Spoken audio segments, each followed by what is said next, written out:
everybody, it's Michelle. I am doing a little update. I haven't done a video in a really long time. I think it's been at least a year. I think it's maybe been more than a year.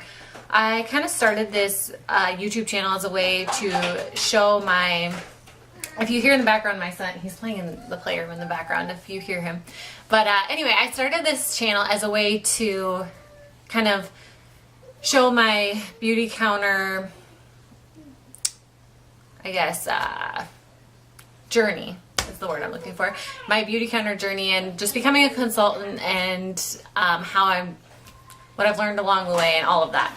Anyway, I am no longer a consultant. So I've had a few requests to do a video on why I'm no longer a consultant. So that is the topic of the video today.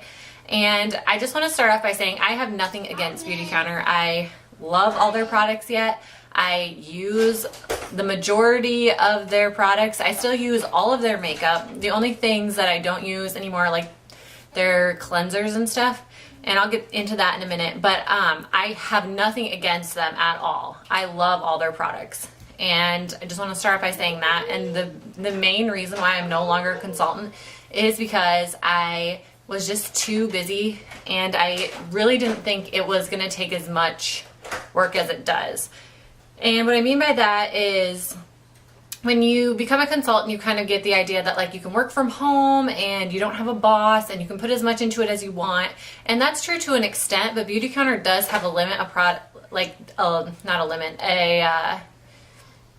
like a quota basically that you have to hit every month. And in a 6-month period, if you don't hit it, then you are no longer a consultant. So I think it's like around $200 to $250 a month is how much product you have to sell. I'm pretty sure, which really that's not a lot. I mean, it's very doable, but you do have to put in a lot of work. And for me, I had just started becoming a consultant when I had my 3rd child and I was doing well. And then I got a part-time job and I was making pretty good money doing that. And then I got pregnant with my 4th.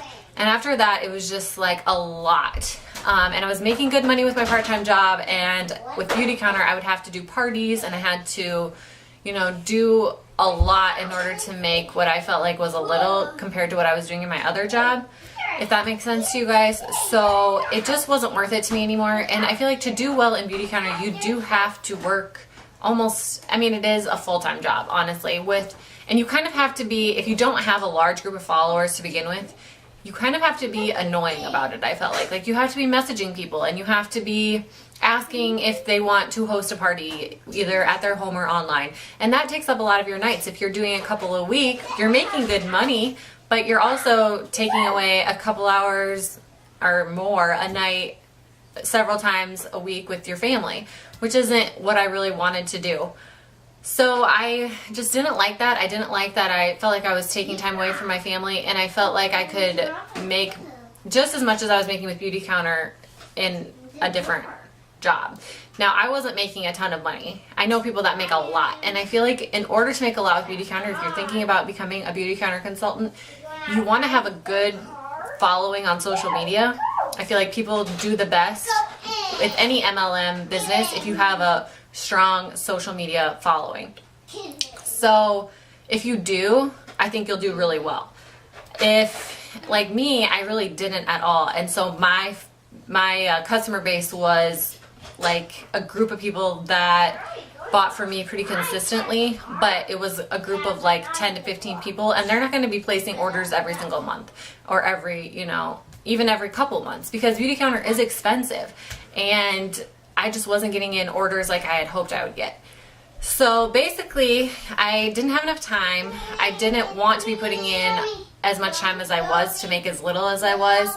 And I feel like if I would have done it over again, I really would have tried to be more, like, not push the products, but just have more of my products on social media and have my Instagram following grow and stuff like that. But I really didn't take the time to do that. And I think it's okay. I'm not like sad that I'm not a consultant anymore. I still love the products. I still use all their makeup. The only thing that I think about Beautycounter that I'm like would be leery of, and if you're thinking about becoming a consultant, is the fact that they are really expensive. And I think as the news gets out about your products being not as safe as what they were before, more and more companies are going to be making safer products, and they already are. From when I started selling Beautycounter to now, there are so many more options out there for safer beauty products and safer like skincare lines that I think Beautycounter is going to need to become more competitive. And I don't know, I feel like they're just really high priced, and you can get lower priced items that are, you know, good and don't have parabens and don't have harsh chemicals in them now. I think more and more companies are going to be switching to safer ingredients. So that's a good thing. That's what Beautycounter was all about. But I also think it's going to be a little bit tougher for them because, I mean, they're charging like $50 some for a face cream, and if you can buy it from another company that's just as safe for $20, that's what you're going to do. So that's my only issue with them, is I feel like they were very overpriced.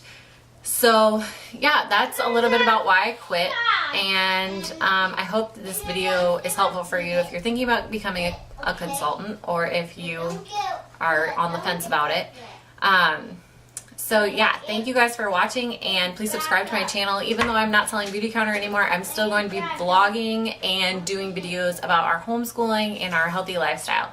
So please subscribe and like this video. Thanks guys. Bye.